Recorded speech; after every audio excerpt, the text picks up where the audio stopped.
Hello, everyone. Welcome to the program where anything is up for discussion with me, Jeff, and alongside, always, Shannon is here. Hello, Shannon. Always. Yay. My little tried and true. I got a little conspiracy theory going on tonight here. Last week, if any of you tuned into the show, which I'm sure you did, you'll notice that I came up wearing an orange shirt. Shannon came up wearing an orange shirt. Now, ironically, this week, I happen to be in Para-Rock blue, and Shannon is in Para-Rock blue. Do you find this a coincidence at all, Shannon? No, my lady. Oh, all right. Because well, I'm not allowed to wear anything with shiny on it, or sparkles, or diamonds, or green, or patterns. So true. that leaves me about 3.5 colors to choose from for my wardrobe from here on. I've been doing good for all this time. I just find it coincidental that we are now or white donning the same colors. Because you always used to bust my chops about I think that. I'm just going to wear this shirt forever and ever on a Tuesday night. That's it? It's going to be your Tuesday shirt? I think so. This is Your it. Tuesday wear? I mean, really, it's easy. I don't have to go downstairs and figure this outfit out anymore. So. And I noticed the Milady reference. We are now watching Downton Abbey, which until yesterday was Downtown Abbey. I feel like such a weirdo. Downton. It's Downton. That was actually my greatest Pistorius impersonation, but you can, My Lady is a reference quite a bit on Downton Abbey. Yeah. And don't you feel silly? Via Netflix. I know I was calling it Downtown Abbey until yesterday. Weren't yeah, you? we eliminated the W altogether and just assumed that was the name of the show. So stupid. But I'm liking it. We've seen 2 episodes. There's so many stories going on. It's not as slow as an opening as Boardwalk Empire. Boardwalk Empire. Yeah, I mean, you're like thrust into all this a drama while. within the first 10 minutes, and you're like, oh, I can't keep my eyes off of it. Well, the thing that really gets me is that all the fuss over. I mean, and these people are like they were like shamed of people that had jobs because God forbid you had a job. That was like the worst thing you could do because you weren't supposed to have a job. That was like being a peasant. Your job was to live in a mansion ride horses and hunt and be served. And keep the property going. And, I wish that people would just wait on me and put my clothes on for me and pick up my clothes in the morning and blow my nose for me and clean out the toe jam between my toes for me. Wow. I wish for one day somebody could just wait on me hand and foot. One day. Well, I've been known to take your clothes off before. You won't do the toe jam though. That's not love. I got to be pretty drunk to do the toe jam, kid. No, you still won't do it when we're pretty drunk. Probably still won't do it now. Toe jam. Jeff, did you hear on the news today that there's some guy in Massachusetts that's breaking into homes, tickling people's feet, and then leaving? They're calling him the tickler. That you're going to risk that whatever penalty there's going to be. This guy can break into my home any day and work on my toes. Yeah, break in, give it a little toe rub, get the toe jam out of there, and hit the streets, right? Yeah, a little dental floss. Just go clean them right out. Wow. It's hot. Well, yes. That's with that as an introduction, folks, welcome to the program. True story. It was on the news tonight. You know, it's funny because we pull a lot of stuff here, especially with On the Who Does That section, where truth is actually stranger than fiction. And it goes without saying that you've been doing that for quite a while with the Who Does That. Oh, yeah, since day one, really. The whole truth is stranger than fiction thing. We were doing it long before Danielle and WAF. That's a fact. That's right. It is a fact. And come to speak of it, it's a great segue into what I wanted to bring up here. Do you realize next week on actually June 16th, we'll be broadcasting, of course, on the 17th, but on the 16th of June, Shannon, 5 years for Up for Discussion. Wow. Can you believe that? Yep. Half a decade I've been doing this stuff. So that's 52 Tuesdays on average times 5, Jeff. Times 5. That's a whole lot of Tuesdays. What was that, 250? At least. Shows? 260. Well, I mean, minus some breaks here and there, but. Very few. Very few. But wow. It all started, 5 years ago. Shannon had been on television, and I was approached by Fred Angel and Chris Sloan, and they asked, geez, we want to talk to the man behind that woman. I'm like, well, I've been Mr. Shannon Sylvia for many years, so might as well. And, I really didn't really want to do it, to be honest with you. And you remember that. Even when they came to do the show on A&E, I was like, yeah, I got to work. You guys do your thing, and, I'll help out when I can. I mean, I wasn't, against it or anything, but I wasn't, jumping at the part either. But then, they said, we're going to do a 2-hour interview. And I'm like, 2 hours? What in the world do I have to talk about for 2 hours? I mean, I could talk about you forever, but they kind of want to know about me. I'm like, it's a long time, man. I don't want to do it for 2 hours. So, but honestly, Shannon, the 2 hours went by it felt like 15 minutes. And Chris Sloan said to me, he said, Jeff, you got to do a radio show. I'm like, there's no way in hell. This isn't my thing. I'm kind of shy. And as a matter of fact, when I did the first interview and even the first few shows, there was no camera. There was no studio. There was no lights. There was nothing. There was me and a tiny little laptop and a USB microphone in the dark, basically with one little lamp on because I was shy as hell. And you, my dear, when we first started the show, you remember you used to have to do the show from the bedroom, and I would actually Skype you in. That didn't last long. I would Skype you in because I was too nervous to sit up here next to you and try to do the show. You like that story. You've been able to worm this story in almost every week now. I've been looking at the story for a long time. Almost every week that you guys have been watching us, he's been talking about this. Well, I just think that kind of weird time warp. 5 years just goes by so fast, and it's great to be here after 5 years. I can't believe we're still rolling along with stuff to talk about and people showing up, and it's just a whole lot of fun. Still having a good time. No kidding. Yeah. And we hope you guys are too. And not for nothing, but I think we've really created something fun here. I mean, we've called it the Fun Fest kind of in jest along the way, but man, we've got some segments now. We've got a guy that calls up every week that jumps in. JT's is jumped right in. Do we have one from him this week? Of course we do. Excellent, JT. And, good boy. And Big Brother Mike, who is one of my mentors, has joined us with his segment, which we'll get to a little later in the show, called How to Do That. And we've already gotten some calls on that. I like that show. We have. We've gotten some calls on it already, and I think he's actually bailed a couple people out of a jam, even with his first one. So, excellent. It's kind of taken on a life of its own. And, we've always said that video games are interactive. People are interactive on social media with Facebook and Twitter and all that stuff. And why not be interactive with what you watch on television? So here we are, here you are, and we're glad that we're all together here on another Tuesday night. We want to say a special hello to our friends over at Lemonster Storage Solutions, a new sponsor of ours helping us out here. Shannon, not in our case, of course, but maybe over the weekend you got kicked to the curb by your girlfriend who you've been living with for a long time, and now your stuff's got to go. Maybe you did something that you can't really get your way out of, and nice. You got to find your way into a storage place. Well, these guys are going to hook you up. Lemons to Storage Solutions on Central Street, right across the street from Pancakes. They can hook you up with a free moving truck, so you don't have to worry about trying to find a buddy with a pickup. All you need is a few hands. You can call them up. They can get you the moving truck. Climate controlled, so you don't have to worry about your stereo equipment. You don't have to worry about anything because it's climate controlled. It's very secure. And it's available. And it's available at a very good price. So give them a call at 466-8887 in the Lemonster area, or visit them online at lemonsterstorage.com, Shannon. Yeah. So I'm glad I'm not in that position. They hooked me up because I wanted to get rid of some yard sale stuff, some stuff that's kind of been cluttering around the house for, let's just say, more than a couple of years, and it's time to go. So it's conveniently located right next to your place, where I'm going to run a few Saturday yard sales, and we're gonna throw some stuff out and recycle some junk. Yes, we are. One man's junk is another man's treasure. That's what they say, Shan. It's true. It's true. I remember yard sales where I've sold coat hangers and paper clips and just garbage, just absolute junk, and people buy it. And I buy other people's junk, too. I know. You love to shop yard buying sales. Other people's junk. I go to yard sales. I call it treasure hunting. I can't stand it. I come home with such crap. Who cares? I mean, I'm trying to sell all my crap, and and you come home with enough to replace it. Well, the idea is to sell more crap than we bring in. That's the whole idea. That way we can keep the crap moving.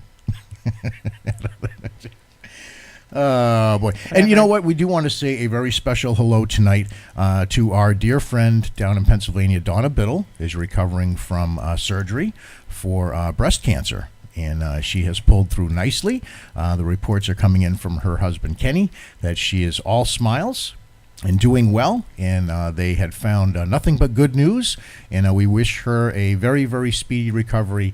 And our thoughts are with Kenny and his wife, Donna, as she recovers from surgery today. So hello to that. And a hello to all of you guys listening around the world, not only on your handheld mobile devices, on your tablets, your iPhones, your smartphones. And if you do catch the show today on Tuesday, that's great. If you missed the show on Tuesday, there's no reason to fear, because you can catch all of the shows on our network on our YouTube channel. Simply search out PTV Webcast Network, and you can catch not only Up for Discussion, but all the great shows here on the network anytime you want, 24/7, which is kind of what it's all about, watching what you want, when you want, Shannon. Okay, Jeff. All right. What do you have to say? What's going on at Shancakes this week? You've been you got people coming in from all over the country to see you. You got two people stuff flying out the door. I had a visitor from Colorado Sunday that friended me on Facebook, and today was one from Alabama that we met at a convention in Louisville last year. It's been a busy week. And you've shipped Shancakes all over the country. I mean, yeah, and especially in the cold weather, you can get away with it a little bit more. But there's some products that will travel, right? Brownies will ship really well. Cake pops, cookies, the cake in a pail, pie in a pail. Nice. Quite a few things. You just don't want to ship cupcakes. It's not a good idea unless I ship the cupcakes with the stuff on the side, but they'll get mangled and mushed up. Can't ship cakes. People think I can ship cakes. It's not that easy. Lemon bars would be easily shipped. Those are award-winning. Cannoli, no, not so much. It'll get too hot. Whoopie pies I can ship. No. But you know what? You do have the idea. You mentioned it earlier, the pie in the pail thing, which I think is going to be really cool. You could do Boston cream pie in a pail. You can do regular pie in a pail. Yeah, any kind of pie in a pail. Oh, cake in a pail. Maybe bring in some next month to Rhode Island to the autism cause that we're going to, Jeff. Very cool. And it comes with a shovel. It does come with a shovel. You can shovel stuff into your face, right? It's all good. So work's been busy. I'm just working. I live to work to live. Awesome. Now, as you guys know, I am been producing here for quite a few years on the Mothership PTV, and also doing some projects with my friends over at LA TV, Shannon. And one of the projects that I'm doing, which I'm pretty proud to talk about, it's going to be quite a challenge, is I'm going to be producing a show that's totally in Portuguese. That's exciting. That? And I don't speak a lick of Portuguese. I was going to say, you're going to come home speaking some I'm gonna have to. really sexy things to me, and you're probably funny. yelling at me in awful languages. It's funny. I had a dream that I actually learned the language. And I am Portuguese by descent, and I grew up around the dinner table. My grandparents spoke it. And, back in the day, I could pick up a few words and order some food. But, when you haven't been around it for so long, it's like anything else. You kind of lose it. So I hope being around it again will maybe bring back some memories and maybe allow me to learn a little bit more of the language. Well, some Spanish. I mean, Portuguese is similar to Spanish. It's not the same thing, but oh yeah. Well, I'm excited about you being around it. Sure. Just don't expect miracles overnight. No. Well, we've had to learn a little bit of Spanish because we've had to learn how to order beer, go to the bathroom, find out what time it is, and where the food's at the resorts we go to. So that's very important. But again, that's Spanish. Yeah, close enough, right? there's a few words that are similar. You'll pick it up in about a year or two. Yeah, sure. I will. I'm determined to pick it up because I think it's a language that's pretty universal now. I mean, everything is in Spanish. Do you have to do closed captioning, Jeff? Is that your job? No, I'm not. I'm actually going to be running the Mothership, and it's going to be much like Gail's show where we put up graphics and stuff. So I'm going to have to know when to do it. So I'm going to have Good to luck know with that, sweet when pea. the words are coming. And I wouldn't know. I'm going to be forced to learn a little bit of a new language, which I think is pretty exciting. Learn something new every day. Yeah. Why not? Why not? Well, we do thank you all for listening, of course, on our Mothership, Up for Discussion here on PararockTV.com and also at LATV. And if you miss any of the shows, you can catch us here at UpForDiscussionLive.com 24/7 and also on our YouTube channel. And now you have a profound statement, have something you want to add to the show live even? Maybe you want to leave us a message during the week, perhaps sing a song, quote a phrase, do an impression, whatever that may be. You can hit us up on our Pararock mail, 213-784-0884 is the number, and that is also the live number here into the studio. So we'd love to have you guys chime in with us. As a matter of fact, we do have a few things to cover tonight, but Shannon, I think we're going to take one of those rare nights where I think we're going to toss it back out into the audience. We're going to see what's on everybody's mind. Maybe open up the phone lines a little bit and maybe solve some of the world's problems. I kind of got thrown into it today over at the station. I jumped in. I usually produce the Jack and Jane show in the morning at LATV, along with Carl and Bradley. And Jane, we hope you're feeling better, was off today. So Jack invited me. Yeah, she's not feeling too well. Not enough banana and tea. Well, probably, but I've never seen her take a day off since I've been there. So it's kind of a rare thing from what everybody was telling me. So we hope she's doing well.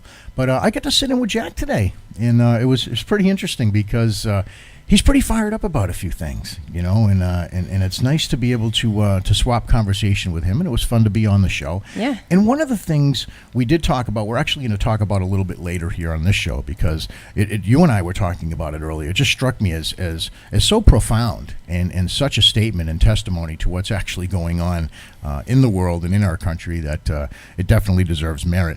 But we definitely want to cover a very important topic that's going on right now in Troutdale, Oregon.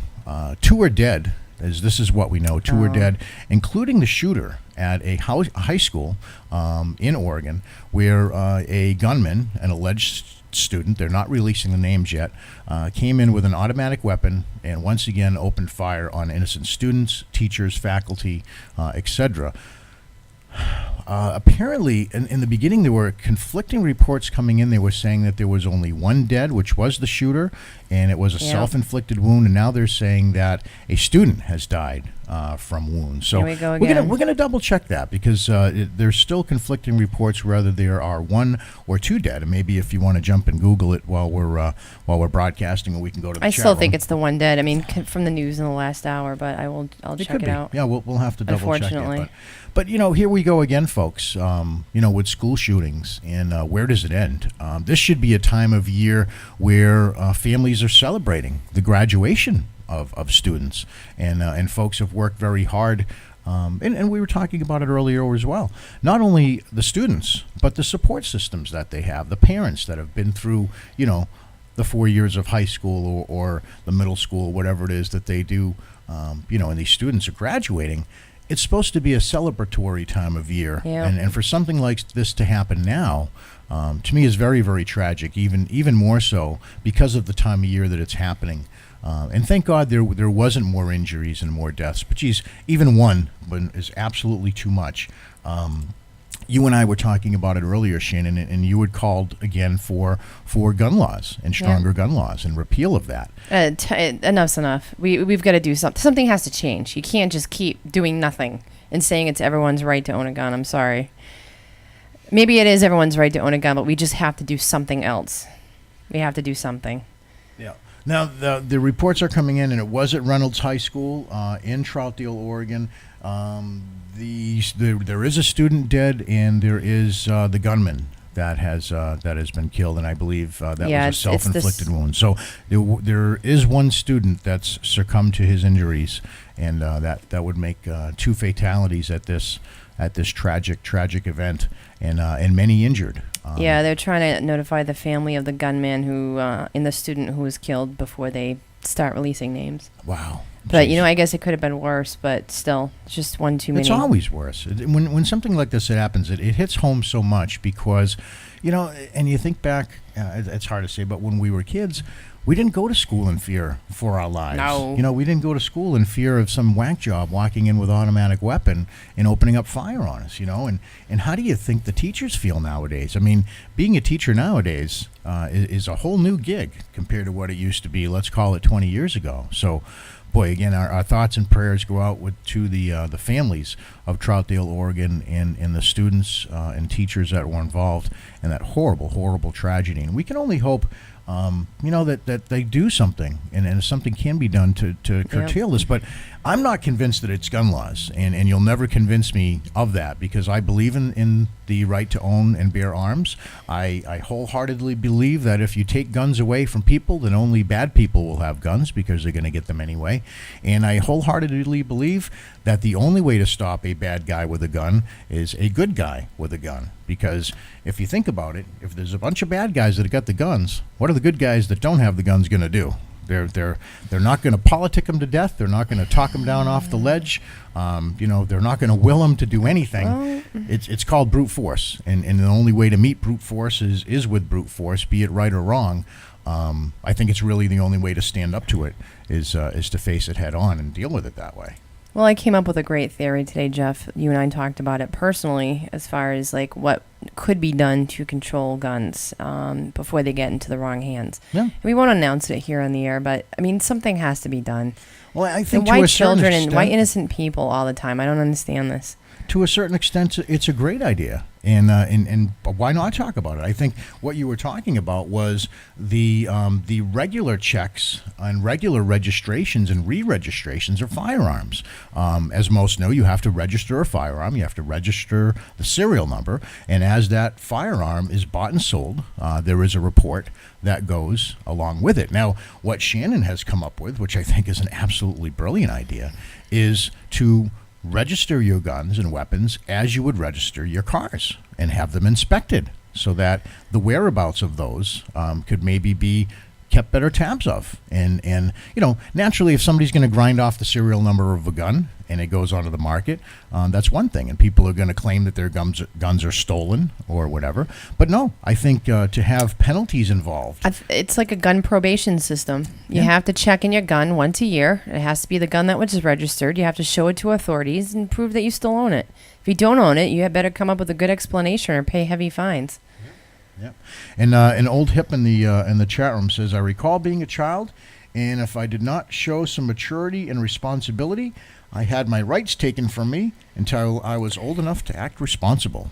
And, that's a good point because it starts at home. All these situations that we're talking about, these children, somewhere along the line were born from parents, and these parents who are failing miserably need to take better charge of their children, I think. And there's no excuse. These parents can say, geez, I never knew. He was a nice child. I never saw it coming. Bullshit.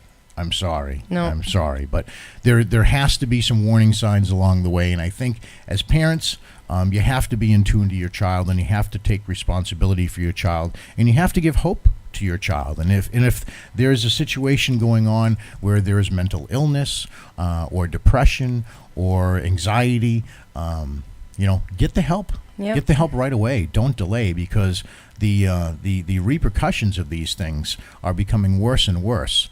And as time is now proven, our schools are right now, I don't believe, are very safe. No, not anywhere. Absolutely not anywhere. It's unbelievable, and I mean at all ages too. It is. I mean, schools more and more have these implementations systems of radar and metal detectors and all that, but it's just it happens now every single year, if not twice a year. Destination Truth in the chat room is kind of jumping on your bandwagon there. Registration and mental health checks for gun owners. Kind of like when you have to go back to the registry every 4 years and renew your license. Maybe not a bad idea to see if those gun owners are still in the right frame of mind and responsible, and they still have their firearm of record. Because who knows? I mean, somebody could buy a firearm and sell it and not record that, and now you have an illegal underground firearm out there without a serial number, and those more often than not are the weapons that are being used by unlawful citizens to kill innocent people. And I think that's, Shannon, that is an absolutely brilliant idea. I really do. Well, Shannon Sylvia for president. I will write my local congressman and see what we can do about that. Congresswoman, as it may be, right? Well, Jennifer happens to be a congresswoman. I went to school with her. We'll see what we can do. Yeah. All right. We have a very, very great show for you guys tonight, again, including some new segments. And it's pretty cool because now we've got some folks jumping on helping us out here. So it kind of makes the show go by quick. Pretty soon it's going to be like, we're going to have very little to talk about, and people are just going to be like tuning in for all the segments. But it's funny because just before the show, Shannon, I kind of had an idea for a segment of my own maybe that I might do. And I've yet to do a segment, right? Have you ever seen me do a segment? I would love to, though. Yeah. I have not. Are you curious as to what that segment idea might be? What might it be, Jeff Sylvia? Well, every single day, and you and I joke about it a lot, let's call it, come into contact with less than stellar customer service. Okay. Amongst I can agree with that. Our communities and our towns and our cities. I'm thinking of doing a segment called Do Your Damn Job. Oh, yes. Thank you. Where I might cite an example, perhaps of a customer service situation of some kind where all somebody may have had to do was just do their damn job. and life would have been so much simpler. And I can guarantee you there will be plenty of comedic material that comes out of it, because how many times have we seen situations and been involved personally in situations where it just becomes a comedy act. People just don't do their job, and what can you say? I mean, it would have been so much easier. We could have saved days. Like, for example, I've got one right now. My new phone from Verizon. Shannon and I had identical phones. We started to have identical problems. Ironically, just after updates are sent from Verizon, the equipment starts crapping out. Can you believe that? What a coincidence that is, Shannon. I don't know how that's possible. Just like my stepfather's the iPod. Like a week after warranty, the thing just stops working. Yeah. It's all programmed. So it's very simple. I call up Verizon, and I let them know I'm having a problem with my phone, and what they should do is replace my device. I've been a paying customer with Verizon for over 10 years. I've never missed a bill payment. I've renewed my contract like clockwork every time. And, so 4.5 days later, for 6+ hours a day, folks, this became a full-time job, okay? I spent 2 days at the Verizon store, the local store. I went out of the store after being dissatisfied and called from the parking lot and spoke to supervisor after supervisor. And, of course, they upgraded. Yes, sir. We're going to upgrade you now to a Tier 1 supervisor. Tier 1. Tier 1. I made it to You're Tier 1. special. Oh. So special. I'm so pissed off by the time I made it to Tier 1. I can't accept the fact how special I am. Tier 1 at that was point. the next cubicle over from them.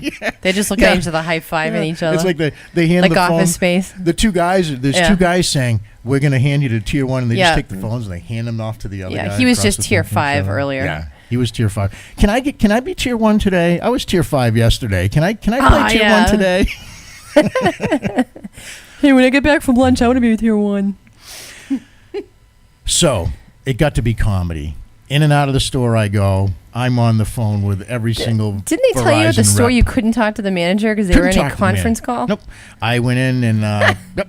I'm having trouble with my device and nobody can seem to help me. Can we get a manager to maybe see that I can get my device working? Nope. Can't do that. Can't get a manager to help you because the manager's tied up and the manager doesn't know when they'll be free. So we're sorry, Mr. Customer. You can take your non-working Verizon phone, continue to pay for it, and have a nice day. No, thank you. No, thank you. So off I went, and I ended up getting a Motorola Moto X Custom Edition for free, which persistence, I guess, pays off. But, if they would have just done their damn job in the beginning, life would have been good. Life could have been fine. And I would have been a much happier person under less stress. Old Hip went to school with Michael Livingston from Office Space. They were in Cub Scouts together. Now, which one's Michael Livingston? That's not Milton? No, Milton his name is oh my God, he's on Boardwalk Empire. Yeah. Come on, I see it all the time. And he's also on King of the Hill. That is one Come of my on, favorite Nathan. movies. That is one of my favorite He's saying movies. it's the dark-haired guy. Yeah, he's Bill on King of the Hill too. The guy that plays was hot for Cameron. Yeah. All right. Jennifer Aniston? Because Cameron Diaz wasn't in that. No. Ron Livingston, Peter Gibbons. Now we got to Google this. All right. Can somebody please tell me who played Milton on Office Space, please? He was also in The Conjuring. His We name is... have people in the chat room, get on Google, let me know here. Who played Milton on Office Space? It's one of the greatest lines ever in that, Not only the whole movie's great. It's just one of those classic movies, Goes into lines with like Caddyshack and all those from that time period. Good Stephen movies. Root. That's what Thank it you. is. Okay. Thank you. Thank you. Excuse Stephen Root. me, but I believe I was playing the ready, reasonable volume. All right, guys. You got a list a mile long. Father's Day's coming up. You're not getting out of it because your wife is giving you this list. You haven't paid attention to it all spring. She's pissed. She's doing this. Yeah, we know how Her that foot's goes, ladies. tapping. arms are crossed, and you're not getting anything until this list gets accomplished. So, and in the event anything like in my house, when you get a list of 100 things and you get 99 of one of them done, guess what the one thing is you're going to talk about? The thing that you hadn't done. And who's going to help you with that? My buddy, Big Brother Mike's going to help you with that, because maybe you're not so handy around the house. Maybe you need a couple tips. Maybe you want to save $1 here and there. Maybe you don't have the money to go out and buy the new thing to replace it. But never fear. We got a guy in-house on board that can help you out with all that stuff. He can take duct tape, string, and a little bit of candy corn and patch anything together. And he is Big Brother Mike. And without any further ado, he's going to tell you how to do that. We're taking out this old toilet and going to replace it with this newer, much more efficient one. Stick around.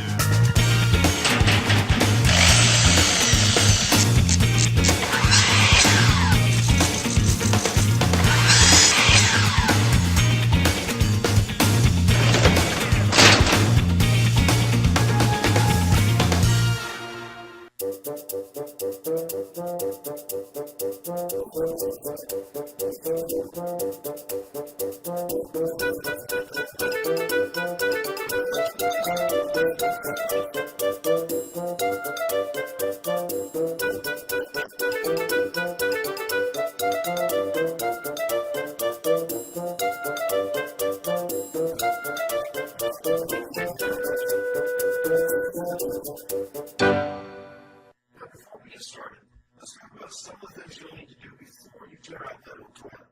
As with any project, good preparation and planning is necessary for success. Be sure to read all the instructions that come with your new toilet. If you have any doubts or questions, consult a licensed professional before moving forward. So to get started, here are some of the tools I suggest having on hand. First thing you're going to need is a tape measure. Then you're going to need a small adjustable wrench, or you can just use a pair of pliers, channel locks, or a vice grip if that's all you've got.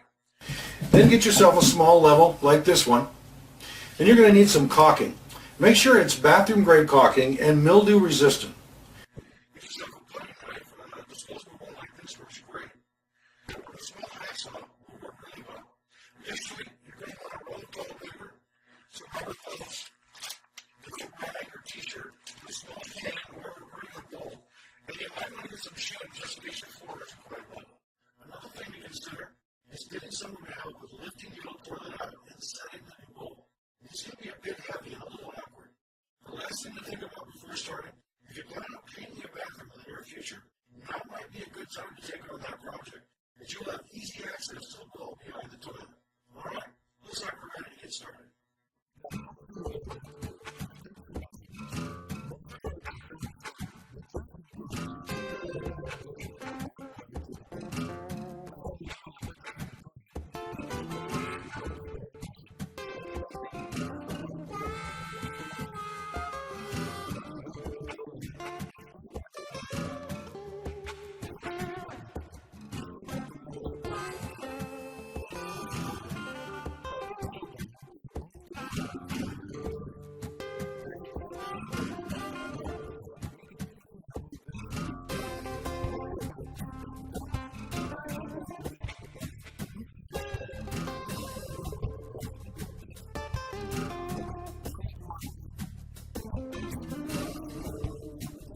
Again, if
you have any questions or unsure about anything, consult You see, replacing a toilet is a fairly straightforward process and requires minimal tools. It's easily doable by most do-it-yourselfers. And now you can say that you know how to do that.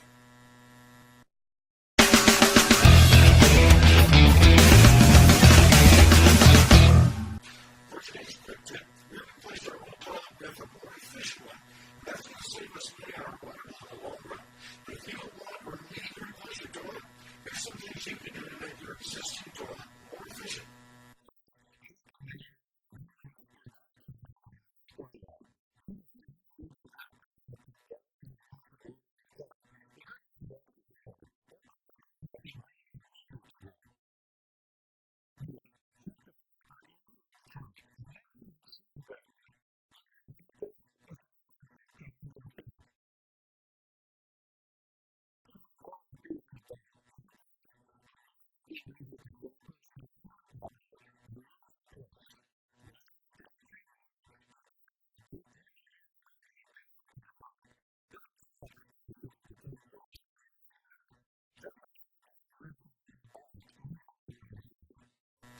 These simple tips will help you stop literally flushing money down the toilet. And now you know how to do that. Thank you for watching this episode of How to Do That. If you found this episode interesting, we upload a brand new video every Tuesday. So go over to YouTube and like and subscribe to our channel. And then you can say that you know how to do that.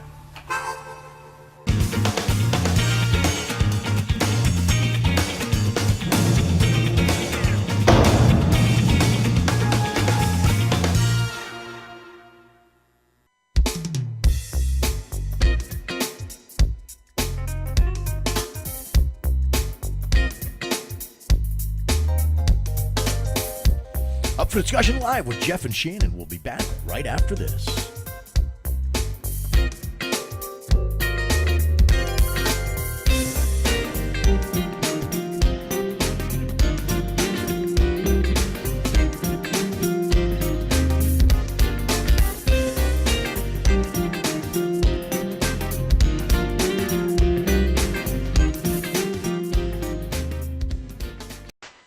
Up for Discussion Live with Jeff and Shannon is brought to you in part by Bailey's Bar and Grill, Sasquatch Coffee, and Village Pizza.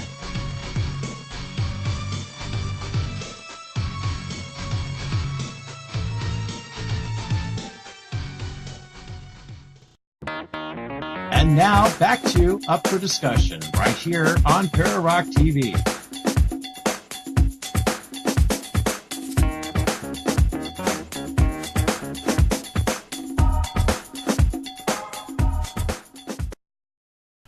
All right, welcome back to the program. And boy, Shan, Mike does a really, really good job. What was your favorite part? Where he was humping the toilet, or Yeah, that was a little weird for a while there. or how many times he said cock? Yeah, I mean, that was a very sexy show, Mike. So keep a him good job. coming. But that is a great segment. How to do that with Big Brother Mike, and yeah, I just tell you, I wonder what I know. He's got some good ones coming. So. I am thoroughly entertained, but Mike, we need Totally a girly impressed. thing because this Totally has been impressed. 2 weeks now of like tools. We need something girly. Yeah, good luck with that. Come Good on, luck like with something that. to do with curling irons or hair dryers or how to do something for girls. maybe we can get Cheryl involved in that KitchenAid, one. tips with a KitchenAid, how to make pasta using the attachment. I don't know. There you go. Something. Yeah. You know, there's a lady that wrote a book about all kinds of stuff in the kitchen like that. How to make stuff with certain stuff you'd never believe. How to clean stuff with certain stuff you'd never believe. Pretty I cool. believe it. Yeah. Well, you would believe it, but well, we do offer Offer? often. Did you just make up a word? Yeah, well, I'm trying.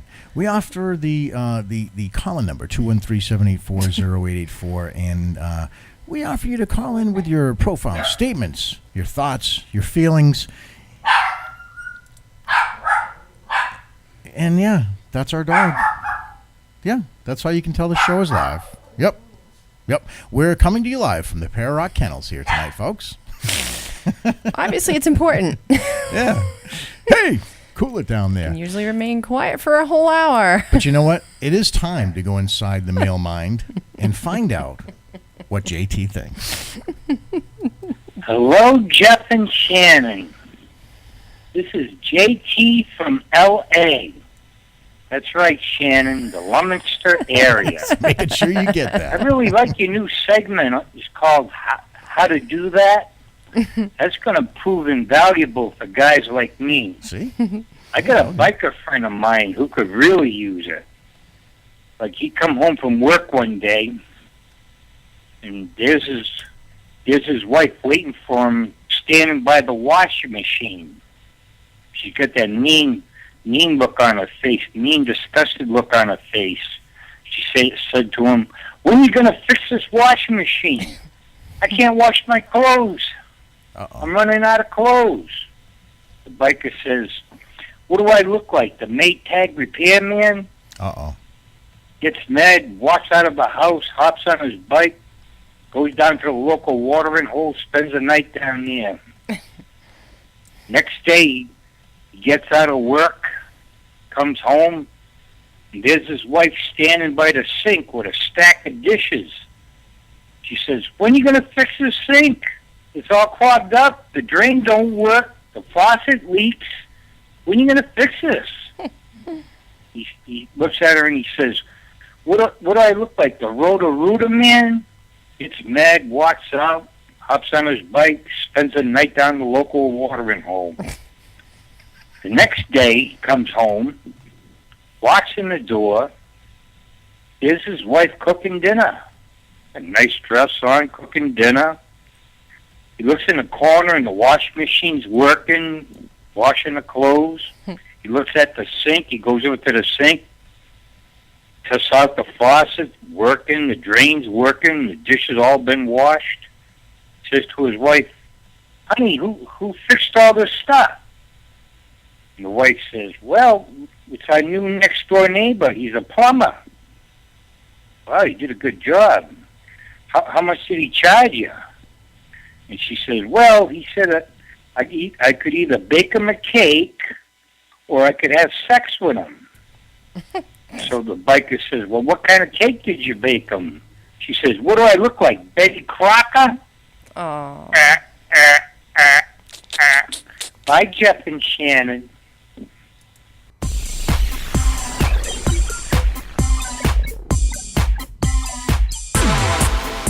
Oh, yeah, when you hear that music, it can only mean one thing.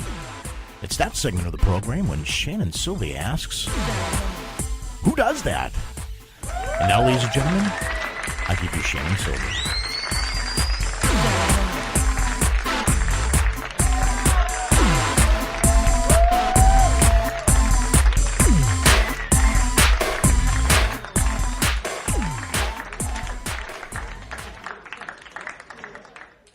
All right. Thank you, JT, for that enlightening joke. That really made my day. He brings it every week. All right. So if you're unfamiliar with the Who Does That segment of the program, I bring you 3 unbelievable news stories that actually come from the news. So they are believable. They are true. First one comes to you right out of Michigan, where we will be in September, Jeff. Yeah. For Amy and Chris's wedding. I know. Michigan, you don't really hear about too much, but we had to throw this really... I'm going to hear about it when we get up there because the Tigers are kicking the shit out of our Red Sox this year. Yeah, well, I'm sure we'll hear all about it. Considering it's a baseball-themed wedding, we're not going to be able to escape any of that for a while. But we're still the world champions. But there are going to be no charges for a Michigan man who drove across the U.S. with his corpse. A man who completed a cross-country drive to Michigan from Arizona with a dead woman in his van will not face charges for failing to report a death immediately in suburban Detroit on Friday. His name is Ray Tomlinson, 62 years old. He told police he had determined that the woman, who was a friend who had signed herself out of an Arizona mental health facility, had died during the drive but feared he would be arrested, that a delay in his trip home could hurt his 92-year-old mother, who was also in the van. Oh, my God. So, there is no foul play here. There's no malice or intent. It's just poor decision-making that the police are saying out of Warren, Michigan. Tomlinson was contacted several times by authorities during the trip, and his intent was to deliver the body to a medical examiner, so his actions, however mistaken, did not support a charge of failing to notify authorities. Tomlinson and the woman, she was 31 years old, had struck up a relationship a year ago. She asked him for a ride back to Michigan when he and his mother were preparing to return home this month after spending the winter in Arizona. They set out with the mother strapped in a wheelchair in the back of the van, which lacked air conditioning. Oh, no. And the woman sitting in the front passenger seat was wearing sunglasses and her seatbelt. Authorities learned she was dead when the facility called her cell phone to remind her about her follow-up treatment. And Tomlinson, who was then in Oklahoma, answered the phone and said she had died. He was then told to stop and call 911, but he refused then several more times as he passed through Illinois and Michigan, apparently under the mistaken belief that after an internet search, he had 48 hours to report a death. He eventually arrived at his son's house in Warren, where police found him on Tuesday with his mother and the woman's body. The examiner determined there was no foul play in the woman's death. Her autopsy is pending toxicology reports, though police do suspect a drug overdose. Who does that? And then he had an old woman strapped to a wheelchair in the back of his van without air conditioning. The only thing that would be better than that is if he got caught trying to use one of those commuter lanes. You know, and the people put the blow-up dolls in so they can have an extra passenger, so you can use the what do you call those lanes where you can drive and where you have the commuter lanes? Yeah, the extra passenger. You know, that would have been bad. She's a little dead, but she's an extra passenger. I thought I could milk it for a couple days. You know, don't they start to smell after a while? I mean. Yeah, I mean, there's stuff that comes out of a body almost immediately when things. And don't they have to be kept cold? I mean, they mentioned there was no air conditioning. Yeah, well, they should be, but I'm pretty sure by the time he got back, there was stuff going on. Nastiness. Gross. All right. All right. Second story comes out of beautiful St. Augustine, Florida, which is on my bucket list of places I want to visit. Okay. This is priceless. Police say a man impersonating an officer faces charges after signaling a real detective to pull over on a road in Florida. Oops. Ding. St. John's County authorities say 20-year-old Matthew Michael Lee McMahon activated a red and blue light Monday while driving behind an unmarked sheriff's car. Oops. Oh, boy. Detective Chance Anderson pulls over and was shocked to see an unknown face behind the wheel of the other car. First Coast News reports that during his more than 10 years of service, the detective has arrested several police impersonators, but no one has ever ordered him to stop his car. He's charged with impersonating a police officer and unlawfully displaying the blue lights. He's released Tuesday after posting $5,500 bail. It wasn't cleared whether or not he's hired an attorney. Who does that? Imagine his surprise. You dumb ass. Why would you do that? What do you think his prerogative was? We don't even know. I mean... Yeah. I mean, is he just trying to harass people? You know, pull over a police officer. If you're going to do the time, make the crime worth it. Oh, God. Amazing. So, a grim and a little bit of a dark last story here. But a Pennsylvania man accused of stealing human skin from a hospital. Ooh. This story is going to shoot you right back to that movie, Jeff, with Hannibal Lecter. Hannibal Lecter. And who's the other freakazoid guy that was wearing the skin? It was this guy that liked to collect the skin. And then, of course, American Horror Story, there was a man that liked to make lamps out of human skin. That's right. There's a pattern here. The Pennsylvania skin graft salesman is facing charges that he stole $350,000 worth of human skin from a Philadelphia hospital over a period of nearly 2 years, police are saying on Friday. Oh, my. His name is Gary Dudek, 54 years old. He steals sheets of lab-grown skin intended for use in skin graft surgeries from Mercy Hospital in Philadelphia between November 2011 and July 2013. The hospital said in a statement that it called police after an audit revealed illegal or improper behavior from a vendor supplying the skin, which is artificially grown in a laboratory made out of human skin cells, which that alone is just pretty damn gnarly. But, you know, it has to be done. I mean, it helps lots of people.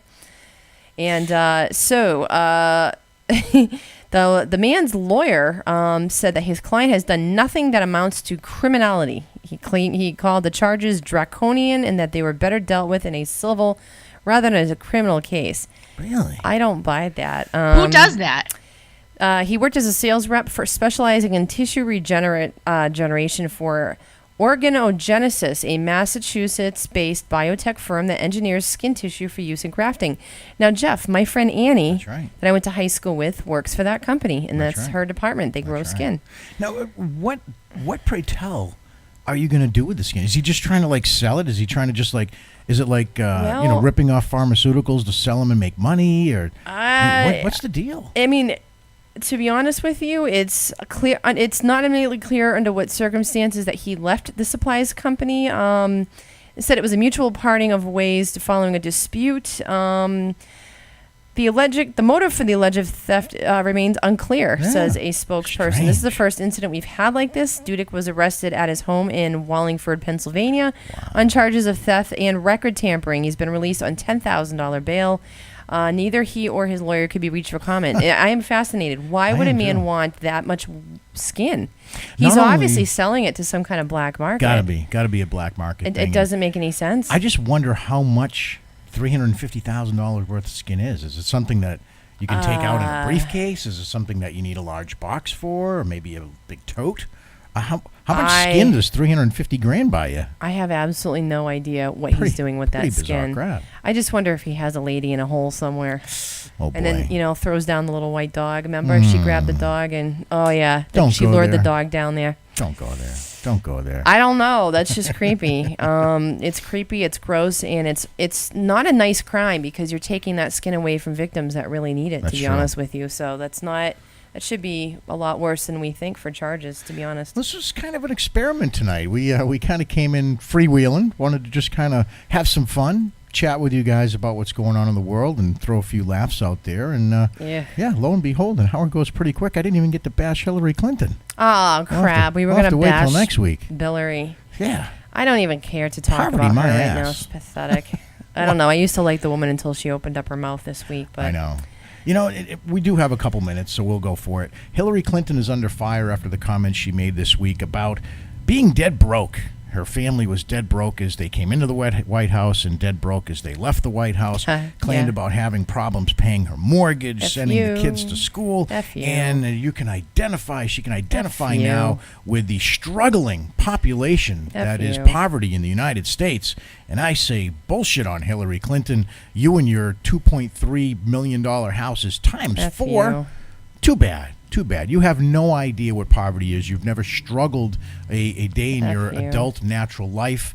And I'll tell you, folks, what should be seen here is just how transparent things are with the government now, and how little they care about the middle class in this country. And not for nothing, I believe wholeheartedly that a woman could be president. I don't have any problem with that. I don't mind a black president. I don't mind a woman president. I don't mind any president. But give me somebody with character, and that, Shannon, to me, displays absolutely no character at all. Now, you were a Hillary fan up until this last week. I was. I mean, the second she said that, I just lost all respect for her. I mean, I have no problem with a woman in a power position of power. I mean, I think it's great. She's smart. She's a smart woman. But that wasn't too smart, what she just said. That was just flat out bad. And I also think it's a little bit of publicity stunt, too, because, coincidentally, she's out pimping her book. She's on tour, and life goes on for the Clintons. Yeah, I know. What a coincidence. As life will go on for us next week, folks, we will see you here, same time, same station. We thank you for joining us, telling your friends about us. And until next week, take care and good night.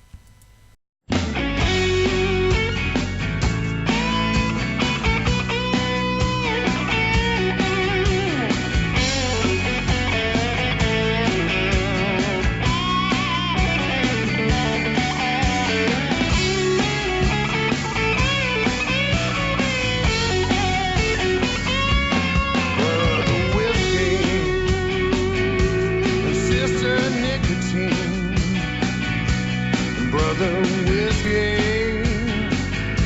and sister nicotine. I must admit you got your claws in me.